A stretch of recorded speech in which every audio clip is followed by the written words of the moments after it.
TV news. Hope TV, mighty voice for bright justice.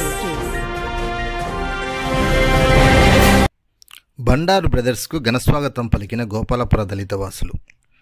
Ravulapalem మండలం గోపాలపుర గ్రామంలో ఎన్నికల ప్రచారానికి విచ్చేసిన కూటమి అభ్యర్థి బండారు సత్యానందరావు మరియు ఆయన సోదరుడు బండారు శ్రీనివాసులకు అపూర్వ ఆదరణ లభించింది.